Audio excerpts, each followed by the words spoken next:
Это испытано на себе, и сегодня я пробую свои силы в качестве волонтера в Чульманском доме-интернате для престарелых и инвалидов. Скажу сразу честно, долго к этому готовился, это будет необычный выпуск, и необычный прежде всего для меня, но я постараюсь, так как здесь всегда нужны свободные руки. Надеюсь, сегодня я буду полезен и не буду смущать камерами покой постояльцев. Но максимум приложу усилия, что смогу, что мне позволят сделать. Так что идем. Но прежде чем мы пройдем сюда, так как персонал очень заботится о здоровье своих постояльцев, то надо пройти через санпропускник. Пройду определенные процедуры, ну а дальше уже приступим к выполнению каких-то на меня возложенных в этот день задач. Здравствуйте. Здравствуйте. Так, что делаем? Что делаем? Для входящих посторонних у нас контроль температуры производится, осмотр зева и тестирование на ковид.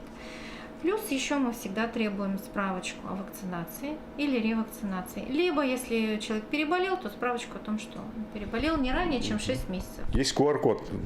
Да, пожалуйста, Пойдет, да? QR-код годится, но опять же мы смотрим, потому что QR-код, он иногда показывает год, что прививка годна, а у нас полгода только. У нас особые условия, да. То есть так, проходите, если вы гость, то вы надеваете бахилы.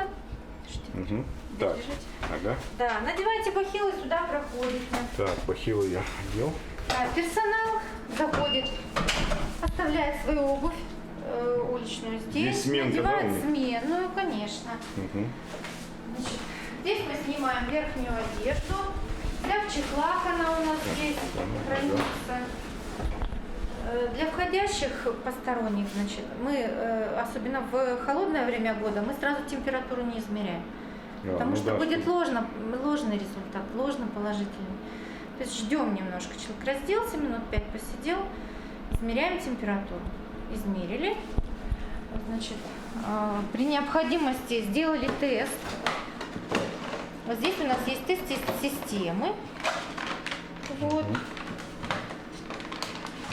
Это экспресс-тест называется. Вот данный тест, он в течение 5 минут годен. Есть тесты чуть-чуть дольше, но они аналогичные. Значит, тест сделали. Если сомнения какие-то есть, прошли, санпропускник. Так, здесь мы еще горло осматриваем, тоже при необходимости, если есть какие-то сомнения. Да? Максимально обезопасить, да? Максимально обезопасить, конечно. Значит, человек снимает верхнюю одежду, оставляет ее в шкафу, проходит, моет руки, обрабатывает антисептиком, одевает, надевает спецодежду. Либо, если посторонние, у нас здесь есть комплекты одноразовых халатов. Все средства защиты у нас в доступе. Перчатки, маски, бахилы высокие при необходимости, респираторы, шапочки, антисептики. Все это у нас есть достаточно.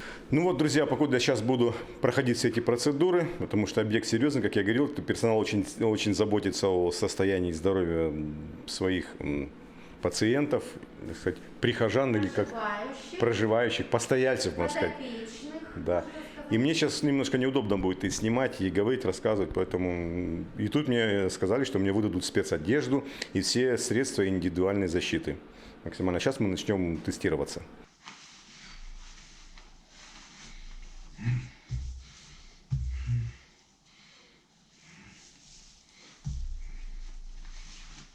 Я буду с такой.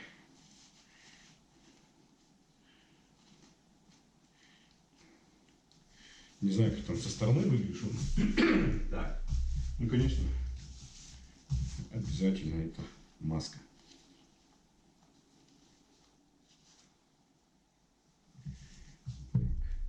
Начнем мы свое знакомство с домом-интернатом, с пищеблока, так как уже время подходит к обеду. Давайте сейчас познакомимся, как обстоят дела здесь, и, может быть, я буду полезен в чем-то. Нужно будет выдать по менюшкам, чтобы мы нашим проживающим вот выдали. Вот, допустим, у меня Вот завешиваем. 880 грамм. Это мы выдаем на выходные, на 3 дня. Вот подготовили всю продукцию. Молоко, ряженку, масло сливочное, колбаску, гречку, консервацию, томат-пасту, кофе, растительное масло. Все подготовили на 3 дня. Вот здесь у нас рыбная продукция. Вот мы будем выдавать рыбу. Есть как в Советском Союзе четверг, рыбный день? Или Нет, как-то у нас мы этого не придерживаемся, но не обязательно четверг, у нас это может быть вторник. Но все равно меню меняется. Курица, мясо, рыба, Конечно, конечно, это все меняется в течение недели. Меню у нас сделано на 2 недели, поэтому у нас разнообразие на полмесяца. Каждый день все это разное, все совершенно разное. Вот здесь вот у нас хранятся овощи и фрукты. Вот у нас запас, как вы видите, еще на неделю. Яблочки, нектаринчик, апельсины. Ну, вот, в принципе, овощи и фрукты ежедневно в рацион входят, да? Фрукты ежедневно. Фрукты каждый день разные тоже. Нектарин, груши, апельсины, бананы, яблоки. Вот. Ну и вот в летнее время мы еще берем виноград, арбузы, дыньки, все это берется. Каждый день все разное. Ну а картофель, капуста это уже по меню. Ну, это уже повседневно. Да. Тоже. Салаты у нас, каждый день салаты. Потому что у нас бабушки и дедушки без зубков. Вот сейчас мы будем делать пищу для людей, которые у нас не двигаются, лежат. Пищу мы принимаем протертую. Скольки разовое питание у вас тут в интернате? Ну, вообще у нас получается завтрак, второй завтрак, обед, полдник, ужин и поздний ужин. То есть 6 раз прием пищи. Полностью сбалансированное все питание, и получают обязательно свежие овощи, свежие фрукты, выпечку. Выпечку мы делаем сами. Выпечку мы не заказываем, мы пекем ее сами, чтобы свеженькая, вкусненькая выпечка каждый день обязательно. Да. Вот на нижнюю кнопочку нажимайте, только ставьте так, чтобы у вас опрыскает все. Да, а как это нужно там? Почувствуйте.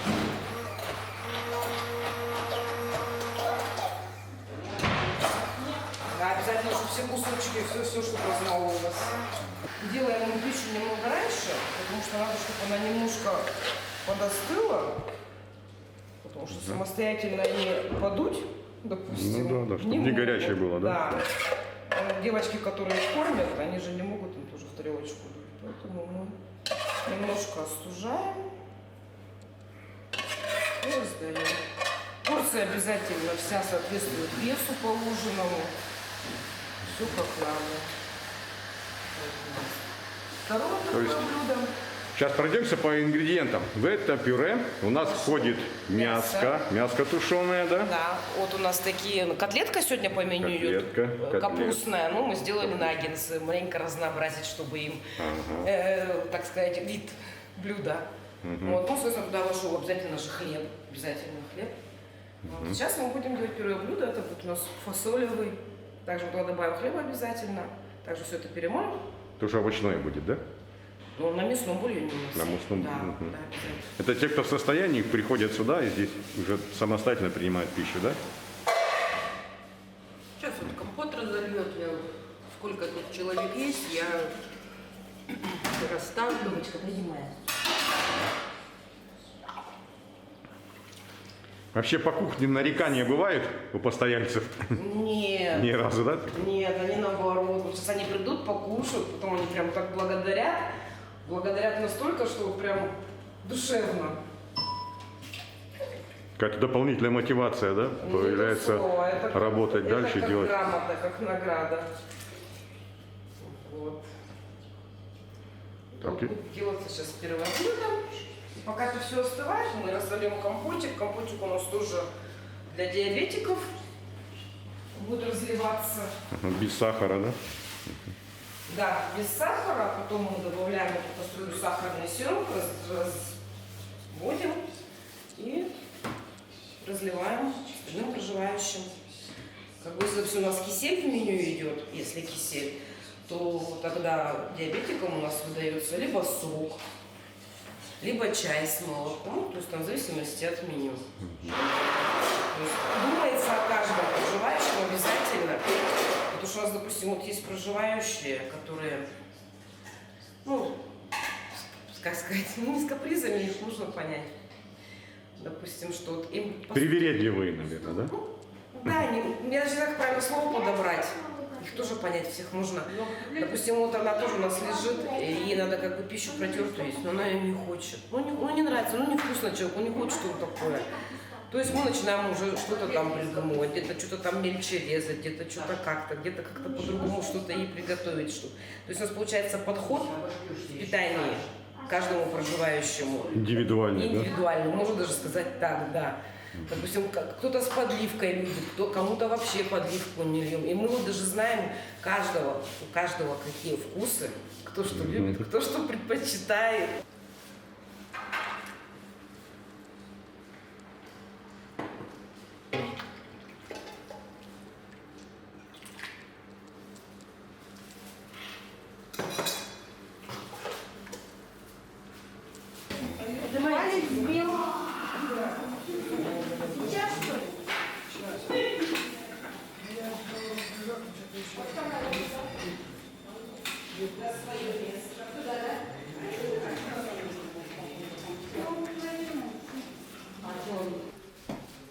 Да вы не бойтесь, везите.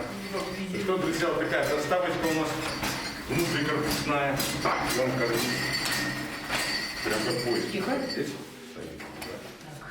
Вот эту кружечку возьмите, пойдемте за мной.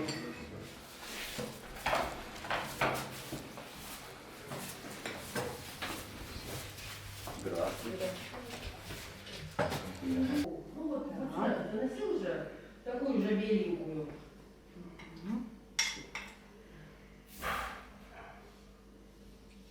И все как полагается, первое, второе, компот, да? Да, конечно. Все, у них первое, второе. Лежачки только протертые, потому что они не могут сами. При этом власть, Валентина Николаевна, если при этом встаем, моя хорошая, кушать. если общество Здравствуйте, приятного аппетита вам. Давай, моя зайка. Очень спасибо. Пожалуйста. Дай Бог вам здоровья. И вам тоже. Вам тоже здоровья. Побольше. Нет, вам побольше. Ну, бывает, конечно, скучаю по родным местам. Скучаю, ну а что делаешь? Меня уже туда никто не заберет, родных нету. Вы один остались, да? Да. Ну и как вам здесь? Здесь хорошо, уютно. Ребята эти хорошие, не пьют, никто не пьет здесь. Уже с кем-то подружились? Конечно. Ну, а вот чем, Николай Георгиевич, чем вот обычно вы занимаетесь в течение дня, там, скажем, в свободное время? Ну, свободное время телефоны ремонтирую, пока могу еще. А, то есть вот паяете, да? Что-то Ну, да. делаете? Это вы, получается, в прошлом радиотехникой, да, увлекались? Ну да, и раньше я увлекался магнитофоны делал, ну, все такое славное радио. Ну и тут тоже занимаюсь мелочью всякой. Ну, то есть есть место для, скажем, профессионального своего, да? Ну, конечно, мастерства? ну да. Это не дает скучать, да? Мгм. Еще слышал, вы тут за собаками ухаживаете. Да, собак кормлю, хожу. В клетке у нас там собака сидит. Ой, она же злая, говорю. Ну да, Вас уже, молодой. Вас признает уже? Ну да. Меня-то признает, на других лает. Ну, это Лайка. Здоровая собака. Ну, как зовут? Как то зовут? Не знаю, у нее имя такое странное какое-то. Я по-своему зову. Ну, что, собак хожу, кормлю. Иногда гуляю по улице. Делать нечего, одеваюсь, хожу. Здесь хорошо, но здесь как? Нечем заняться в основном.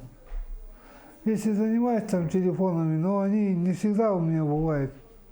Не всегда я достаю телефон, который мне нужен. А в свободное время здесь занимаемся.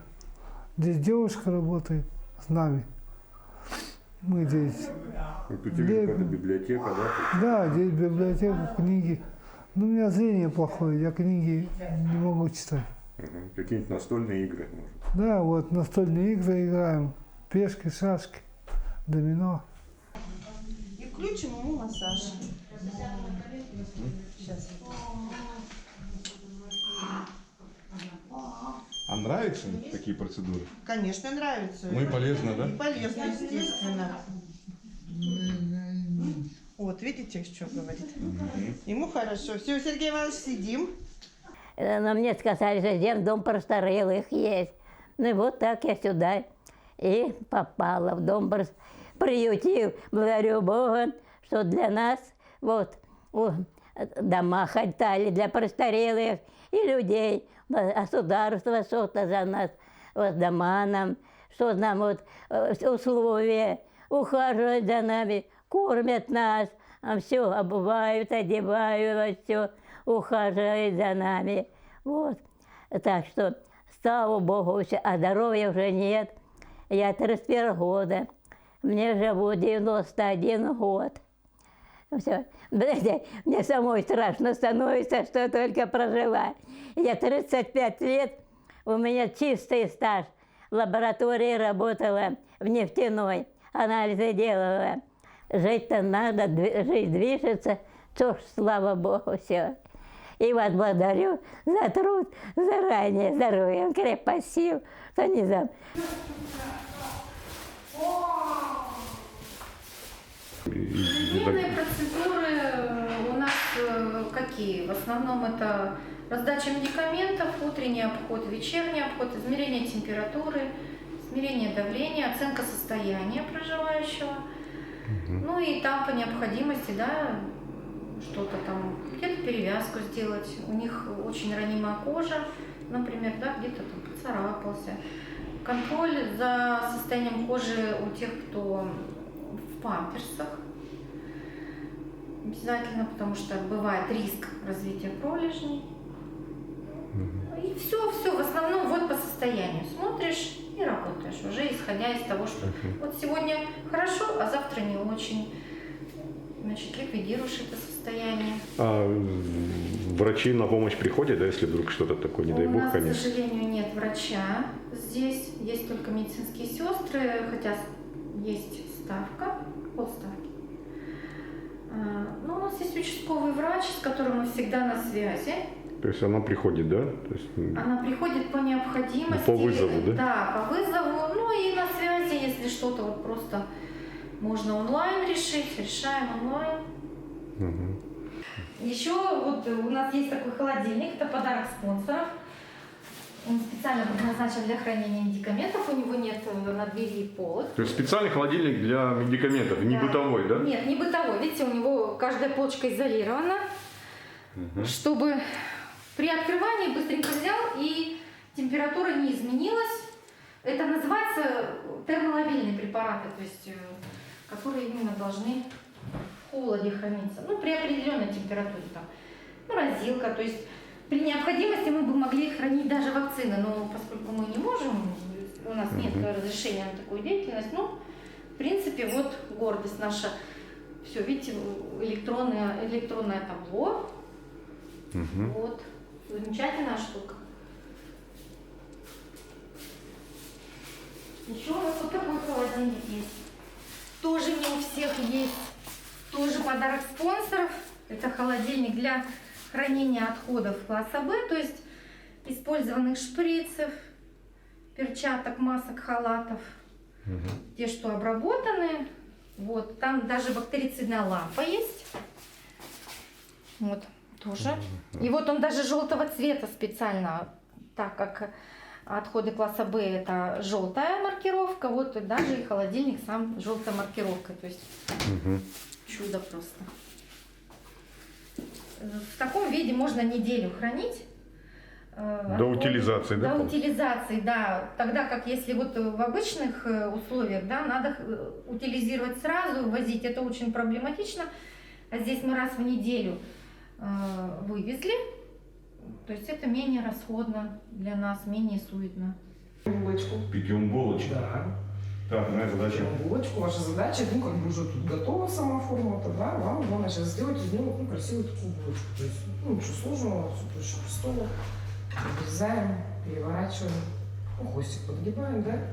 Ну, чтобы донышко, там же у нас сахар, масло. Раз немножечко в муку обмакнули, приготовили форму и выкладываем на противень. Пожалуйста. Понял. Так, где-то Творите чудо. примерно сантиметра 1,5, да? Ну да. Так, понял.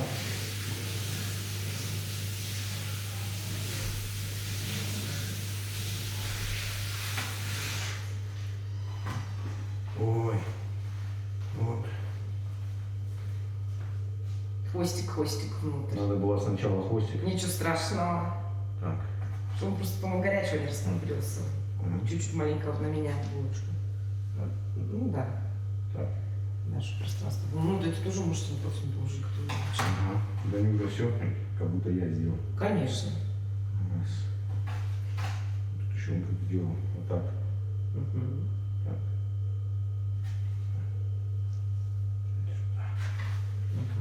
Так.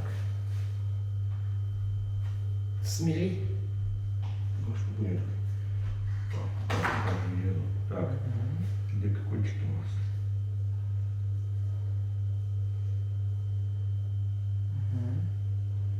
Управляете где-то руками, где-то как.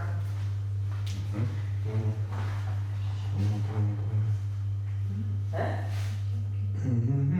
А я не снимаю. А чисто как?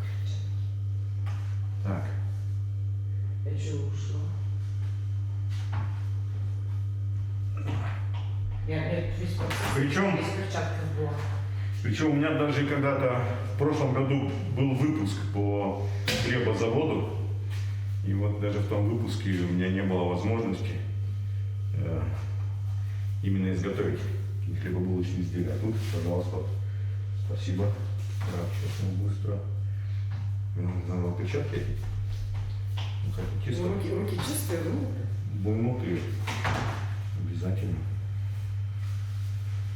Так, это мы берем сюда. Так, раз.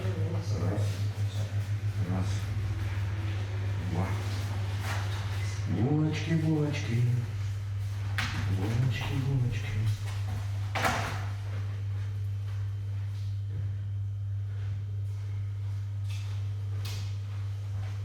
А на самом деле просто сейчас послеобеденный отдых наступил, ну и чтобы как бы не тревожить постояльцев камерой, все-таки, ну, они начинают стесняться немножко.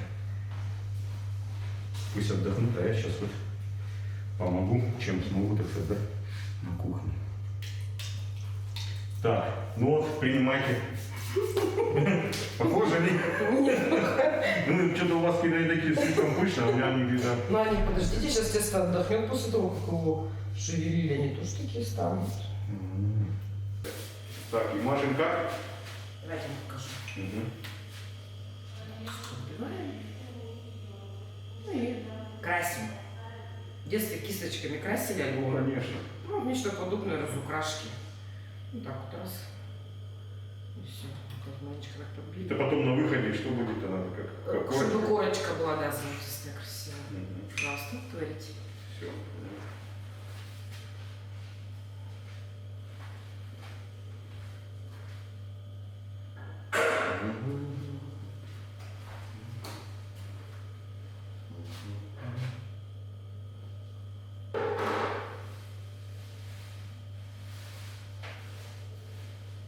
Ну все, теперь все это дело отправляем в печь. Благословили. Будут вкусняшечки. Опа. Ну. Я вот 8-й год, как здесь, в этом доме. И как вам здесь живется? Мне здесь, если честно, очень хорошо. Я же сказал первый раз, как в раю. Как в раю. Правда, не знаю, как там. А так вот, ну, в обыденные дни, чем любите заниматься здесь? Ну, вот, кто может крутить педали, кто умеет, кто вот, приезжаем вот на эти, В тренажеры смотрите? на тренажере, В тренажерах, да? Там зарядку тут. кто на кресле это массажирует себе.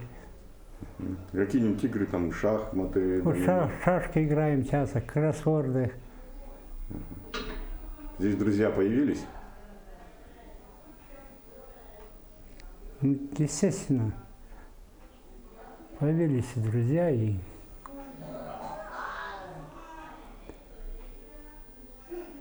подружки. И подруги, да? Ну, в общем, жить можно здесь, да? Жить очень хорошо здесь. Занятие, работа волонтера, она разноплановая. Покормить покормили, но и всегда нужно производить влажную уборку. Она проводится сколько? Один раз в день как минимум, да? Почему? Нет, не один раз. Сколько? Комнаты убираются. Ну, 2 раза в день, 3 раза в день. Да, конечно, конечно. 3 раза. Совершенно верно. Да, так что вот 3 раза в день влажная уборка комнат. Но мне достался коридор. Вот. Здесь получается насухо. Сначала мочим, потом насухо. Так, мочить так, да? Угу, можно и так. Или снимать его, Ну, как вам, как вашей душе угодно, так пускай будет. а потом выжимать тоже какую-то жидкость. Угу. Вот. Так, давайте так. Можно так? Конечно, конечно, конечно. Испытайте на себе, попробуйте. Ну, полы там дома. Тоже дома.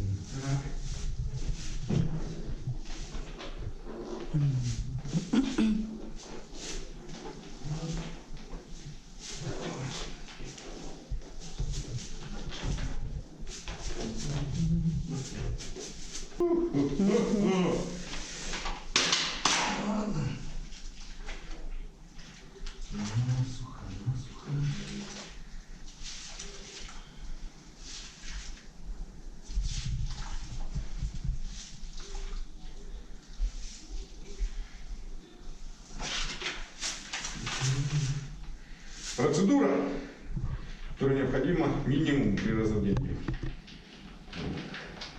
Чтобы было чистенько, аккуратненько и уютно. Как вы уже заметили, друзья, не было ни одного нарекания. Это как бы не бахвальство ради, не реклама этому дому-интернату, а чистейшей воды констатация факта. Так, ну нас посмотрим. Угу.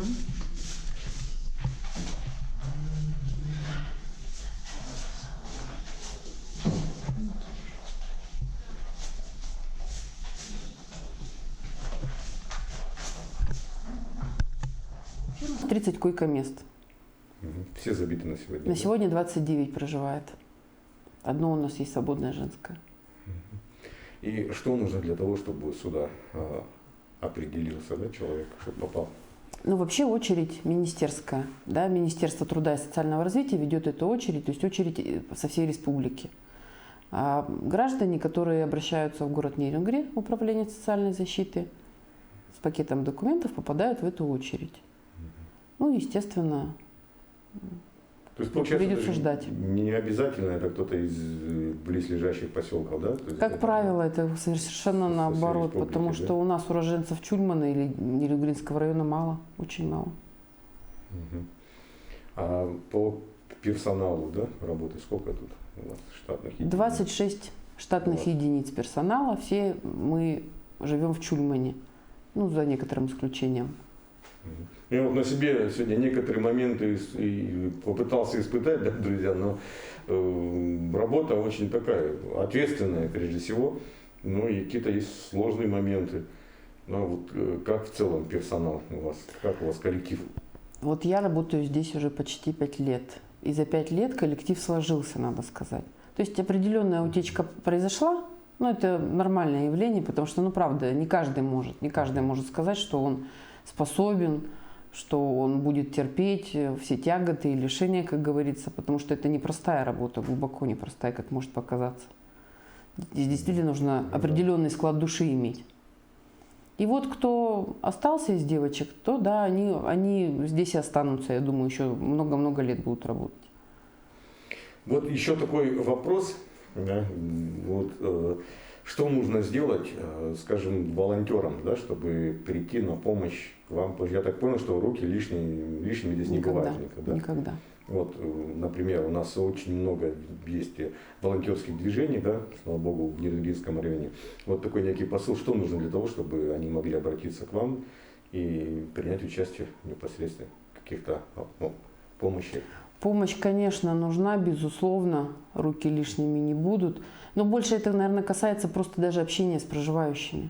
Им действительно не хватает общения, потому что обыкновенные процедуры, они мытые, они сытые, да, люди, а поговорить хочется. А одна санитарка или там двое санитарок, они просто не в состоянии обеспечить им этот досуг. А волонтерам что им требуется? Сертификат о прививке, больше ничего, действующий сертификат и желание. То есть, по сути, любой желающий, да, имеющий сертификат, может обратиться к вам, конечно, сюда, конечно. И как минимум там какую-то партеечку, шахматы там, или в домино сыграть и поставить. Летний период будет, мы никогда не отказываемся. Раньше нам всегда помогало управление пенсионного фонда города Нерюнгри. Они всегда приезжали с трудовым десантом, красить, что-то белить. Поэтому это тоже будет не лишнее. Работа, друзья, всегда найдется, поэтому имейте в виду. Да. Ну, вот такая выдалась смена, друзья. Ну и что хочется сказать, да, по завершению всех тех, скажем, таких социальных работ, может быть, не социальных, но в тех работ, в которых я себя проявил, то прежде всего хочется обратиться к волонтерам. То есть знаете, что здесь всегда нужны свободные руки, здесь всегда есть моменты, где помочь. Ну и как уже сказал сам персонал, что даже может быть не столько какой-то физической нагрузки, да, сколько порой не хватает именно пожилым общения. Так что если будет свободное время, наведайтесь сюда, сыграть партийку в шахматы с кем-то, в домино, послушать интересные истории. Сам можно сказать, проявить такое, не знаю, не сочувствие, нет, а какое-то, немножко уделить времени и внимания. Вот внимание, наверное, то самое главное, чего не хватает. Ну, я сегодня попробовал испытать это на себе. Долго к этому выпуску, как и говорил ранее, готовился, потому что думал, как бы сделать так, чтобы он не получился слишком печальным и грустным. Потому как не зря же говорят, что где бы, как бы хорошо бы где бы ни было, дома всегда оно лучше. И поэтому, вот, как мне поведал директор интерната, что существует программа, называется «Приемная семья». И, в принципе, как и детей с интерната, есть даже такие семьи, которые берут на попечительство, на опоруки бабушек, дедушек, за которыми ухаживают. И есть такие счастливые обладатели. Так что имейте в виду, такая программа есть. Ну а я прощаюсь с вами. До следующей недели. Это был Сергей Козюра. Программа испытана на себе. Не оставляйте своих близких и будьте здоровы. Пока-пока.